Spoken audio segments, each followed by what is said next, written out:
Greetings and welcome back to Celebrate Every Day with Amazing K. I am Karen K. Rush, Amazing K, and today we celebrate National Women's History Month. And this woman of history I would like to acknowledge is Sister Washea Ruth. She is a phenomenal woman, and we enjoyed her speech for the Women's Day speaker that she was at Bethesda last Sunday. Here it is. Enjoy. The king. The king was having this great party. And I don't know if you've ever given a party, but I really don't give parties because I don't really like all of the extra that goes into it. It makes me anxious. But this king had a party for 180 days. Now, I don't know if you've invited people. See your face one like this. Yeah, 180 days he had a party. When he invited all of the people, all of the officials, anybody could come, eat, drink, and be merry. But in that day and time, the men partied here and the women partied over here, right? So we're gonna make sure that we are all safe in our party. So the ladies, we can go and we can let our hair down and we can have a good time. And the gentlemen over here, you can have your own party. Y'all say partying. They turn up for what? They are getting their real party on, and after 180 days, when they think the party is over, so say not so. They have another party for 7 more days. It's called a banquet. And in this banquet, they have this drapery, tapestry, blue and gold, and all of the finest marble and granite and cobblestone that you could imagine. So in your mind, you're either Esther or you're the king, and you're at the party. And it is laid out. It is the best party of all parties. Now it's the last day at this banquet, and the men have had their fill. They had all the wine, and the king said, have as much as your heart can take. Listen, we're getting turned up. We're going to have all the wine. All the It's not like going to a party when they give you those little 2 tickets. I'm talking about myself. Yes, I am. They give you those 2 little tickets at a party and those are drink vouchers. It wasn't like that. The drink vouchers, they gave you as much as you wanted. As much as you wanted. It was all inclusive. So on that 7th day, when it was all inclusive, and the king said, go get my wife because she's so beautiful. I want to show her off to all my boys. I want my boys to see how beautiful my wife is. And she's known to be a queen. In those days, they really did go get the finest of the finest. They looked for people who were not just fine, watch this, on the outside. You had to be fine on the inside. So we're going to get to that part because the king said, go get my wife. He called the eunuch. And if you don't know what a eunuch is, that's someone who is not interested in women at all because his genitals are gone. Okay, so the king is smart enough to put men who don't go after his women in the house with him. So he said, hey guys, go on and get my wife and bring her on over for the party because I want to show her off. She says, oh no, not today. You've been drinking with your friends. I don't know how you act when you've been drinking with, say not me. I know how you be drinking when you get with your friends and how your mouth may get loose and you might say, and I don't want to do that. So she did not go. So how do you think the king felt? He with all his boys. I want you to imagine you had turned up for what? It's the last day, and the only thing you got to do to make this cream on the top of this cake is to show off your body. Is that why it says? I feel like that. Nah. Listen, on another day, call me, catch me later. But not today. So, in his fury, because he gets livid. And I think sometimes when you had all that extra sauce, you might get really livid. So, he got really livid, but he was wise enough to say, hey boys, 7 of them. 7 of my good friends said, my homies. I need you to give me some advice because she triggered. Right. They were all she wanted to let her friends come. She invited all her friends, all the girls were there. They did what they wanted to do. And now what? She don't want to come show up and show off her prettiness to me. I made all of this.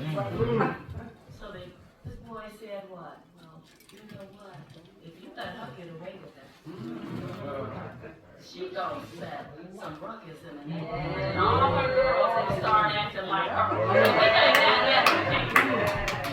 So what I'm going to suggest for you, you can't kill her, but just put her over there in timeout for the rest of her life. I say for the rest of her life. She's not allowed to come see you ever. Say ever. Again, she goes sit over there in that corner. So that was her. I didn't like that. She go over there and she gets to sit in the corner. Say, scene two. I need a new wife because they only get to come to sing every 30 days. Every 30 days I get to see my wife. That is a great life.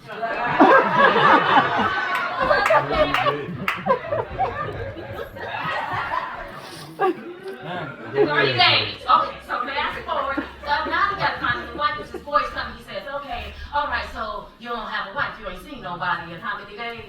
He came to his senses. His soberness says the Bible. He came down after 30 days. He recognized he don't have a wife. He calls this boy back. Hey, you want to put me in this predicament. Now I need you to come and find me somebody new. Because she's not going to do. You would send her to purgatory for the rest of her life. So there, woman. Go find me somebody else. His boy said, don't you worry, I got a plan. You're going to go to all of the beautiful people. I want you to go get anybody who's anybody's daughter, who looks like anything, and bring her to the kingdom. And send her with the eunuchs. Say, who? Because you're not sending her with my boys. I'm smart enough to know not to send all the pretty ladies with my boys. They're my boys, but I got to send her with the eunuchs. So they did. Here comes Esther. Fast forward, skip to poor little Esther. Poor little Esther raised, didn't have a mama. She had to live with her cousin Mordecai. Mordecai was her older cousin, took her in, became her uncle. Have you ever had to live with somebody and they old? And they have rules in their house that you might not want to abide by. Like, they like not that much older than you, but they older than you, so you gotta listen to them. Yeah, that was Mordecai and Esther, and her real name was Hadassah, something like that. But we're gonna change your name, because ain't nobody calling you Vanessa around here. And I said, that's like somebody saying, we ain't gonna call you Washea. What you want us to call you? What you gonna call it? No, we're gonna call you Esther. You didn't wait, the Bible said, not only was she having a baby body. I am not making this up. Check it out. It said first it said Esther's body was something to be reckoned with. And then it said she was beautiful too. So first aesthetically she was shapely. Let's just call it the figure. If you're the kings in here, and if you're the queens, I just want you to have an image of what you look like. She had a shapely body and she was aesthetically beautiful. So she had lived with this old man her whole life. I'm calling him old because that was her cousin, uncle, brother, father. You know, the role we give people when they come and we boss them around and they live in our house and we give them rooms. That person, that's what he was doing to him. So he said, come on, I know you ain't had no mother and father. Poor baby. Like, it's been hard. Come on now, I raised you and now you have an opportunity to go live with the kids. He's like, hold on, I just got used to living with you. Now you're going to drop me off to somebody stranger and they're going to get the pick over me. I am not enough and tell me, wait for 12 months. Count ladies for 12 months. You thought that she was over there in timeout. They had 12 months of getting themselves together. Get your inside together, your love, your joy, your peace, your patience. I'm doing it. Love, joy, peace, self-control. That's today. She had to have all of those fruits to go in there and win the attention of the king. And so she did. She was the banging body. She was pretty. She had lived with this old man. She had not been out in the streets. She was all together. She did everything. So when she came to the house and the king fell in love with her, he did. We fast forward and he fell in love with her. He said, she's so beautiful. I want that. But you could only go back if the king remembered your name. So remember I told you her name was like some Hadassah, something like Washea. It was one of those names. So her uncle gave her the name of Esther. And so Esther was actually easier to remember. So the king said, I want Esther. Bring back that Esther lady. of the body and the pretty face. Yeah. But forget that, because she had to outshine all of the other women. You can be pretty on the outside. Your face can be beat to the gods. And your face is twisted up like a prune. So that prune-faced lady wasn't the one that was probably going to make it to the king's palace. She wasn't radiating love and joy and goodness and patience and kindness. Say some goodness, faithfulness, and gentleness, and some self-control. You gotta have a lot of self-control when your uncle said, I'm gonna go drop you off and live with some strangers. And you gotta go there and act like you have some sense. You know, I believe it was Pastor Bridges, and he said, you know, when your mama gives you or your grandma gives you that good bear hug. Because in that good bear hug, they really whispering in your ear.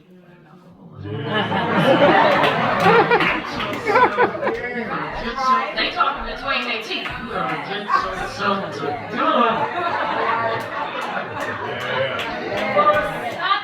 a time as this. So she gets to the palace, fast forward, and fall in love with her. Scene 3. Mordecai finds out that somebody's plotting the king finds out. They write it in a book. He tells his niece. The one, you know, the niece, the aunt niece, the one that's been listening to him his whole life. He said, somebody's trying to kill the king. Go tell her. She goes to tell the king. King is like, whoa, let me write that down. One day he remembers when he can't sleep. He said, bring me that book. I want to read about my land. And he reads in a book where Mordecai has tried to help him and save his life. And he said, what have we done for the man who tried to honor me? And he said, the man said, nothing. He said, well, who is in the gate? And he said, that Hammond man, you know, your boys, that's really not your boys, your frenemies. I call them your frenemies. You know, your frenemies. They say your frenemies, they really your enemies, yeah, your frenemies. He said, well, bring them in. And Hammond at the time is mad at Mordecai because he's the one at the gate. He bowing down. Every day, because he's an uncle. He's like, God, protect Esther. Protect her in the house for those other people. I know she's Jewish, and she can't identify herself. So protect my baby while she's over there. They don't know that she's Jewish. So Mordecai finds out that this man, who's Hammond, who's not rich, says that you gotta stand up and kiss my hand. He was like, I'm doing that. I want you. You know, So he goes back, he's going to tell the king, I want you to do something to those people. He got this plan, I want you to kill him. And not just kill him. That's my family and my friends. And that's like people coming to say, wipe you out. I don't like your mama no more, so you and you and you and you and you and you and you and you and you friends with her too. So you gone and you gone and you gone and you gone and you gone too. That's what it was about. So Mordecai said, hey, I'm out in the streets. I ain't put on these old ugly clothes. Let me go back to my life where I used to be and I know who I am.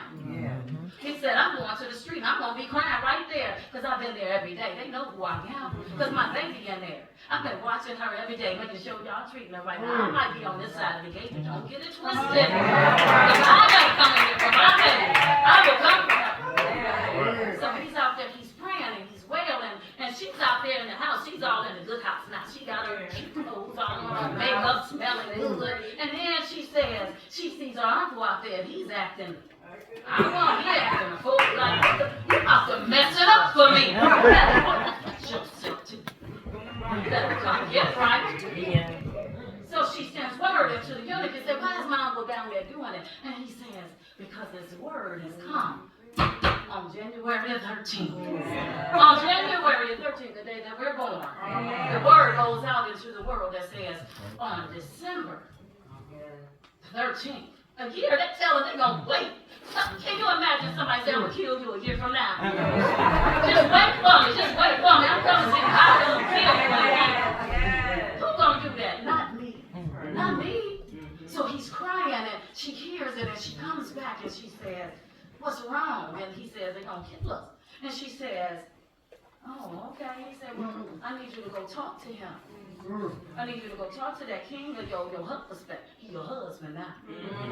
But she's still been listening to him because she got love and joy and peace and patience and kindness and goodness, faithfulness, gentleness, and some self-control. Enough spirit in her to recognize that I got to listen to wisdom. So she goes back. She said, you want me to do what? So she says, oh, I ain't trying to give up this good life. You see how I'm dressed? Dressed up in my stuff. I even bought some gym shoes. They gave me matching shoes and everything. You want me to get this back for y'all, my family? You know, most of y'all I don't even like. I only have to be bothered with you on one Sunday, one Thanksgiving, one Christmas, one Easter, and now you want me to give up all of this for y'all? I don't even like me most of the time. But I love him. Because when I didn't have nobody, he was going on. But are you asking me to do something big at a time like this when I'm enjoying my life? Say, finally. Finally. And I get a choice. Okay, I gotta do it, Lord. I'm your favorite. I don't want to do this. He might kill me. I ain't been to see him in 30 days. Don't get it twisted. He has a short fuse. He put up in purgatory. What he gonna do with me? But then Uncle reminds her. He said, don't you think that you were put in that house for a reason? For such a time like this. You thought that you got to get to the house so you could be special? Well, I thought so. I thought I was going to go over here and sit and be pretty. But no. Say no. For such a time as this, it is your decision to make what you're going to do when you are given the opportunity. Because, hey, don't listen. If that wasn't scary enough, let's go back to what the book says. Because it does not return void. It will fulfill his word with or without you, and that's what I told you. For such a time as this, you may have been placed here. I'm paraphrasing, this is Washeaisms. And don't get it twisted. God's purpose will be fulfilled. With or without you. And if you don't do it, he'll get someone to. So I said, I got to give up this good life. You want me to, oh Lord, I got to do something hard. But I can do hard for you. I have been prepared for such a time as this. I don't get to sit down. I don't get to have a twisted up face and say I believe in God.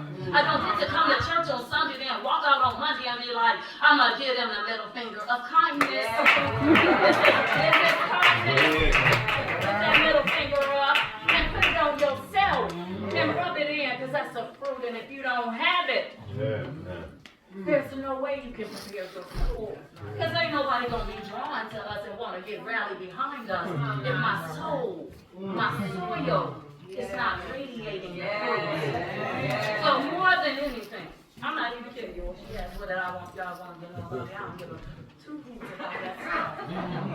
It's on that paper. I was born in 205, 203. I know where I come from. I stand in the greatness and the shoulders of the giants that I get to stand on.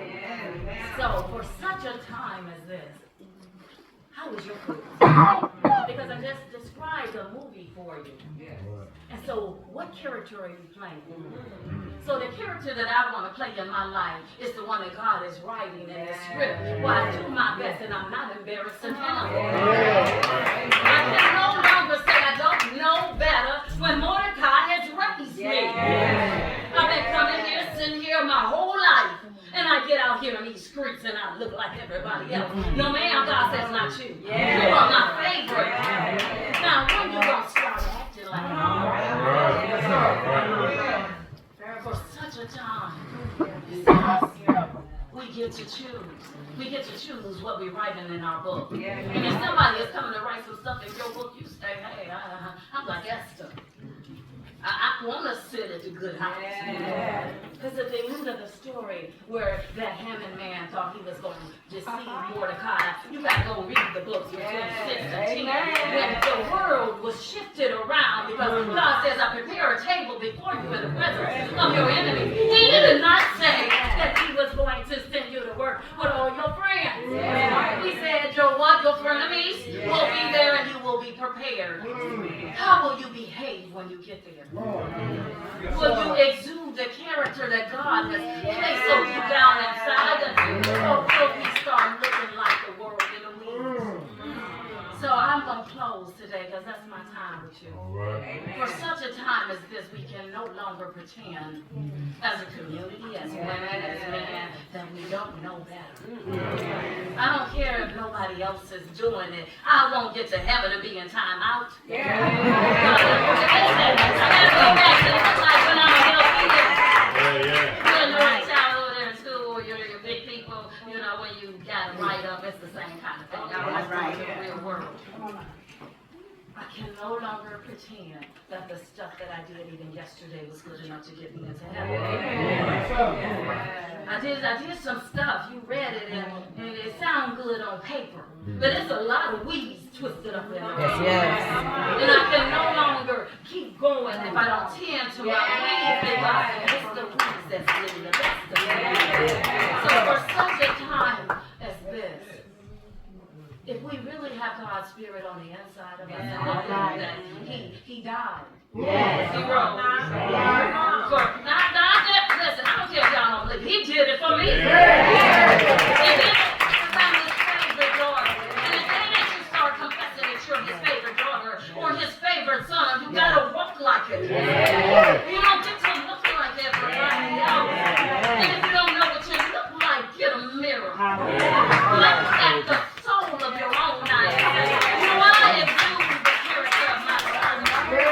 And if I don't, today is March the 9th. And I'm going to close. Because the last word of the Spirit is say, don't grab yourself. You know like your grandma used to grab you? You know that bear hug? Self. Right there. Put your hand right there. And if you don't know who you're talking to, do like that.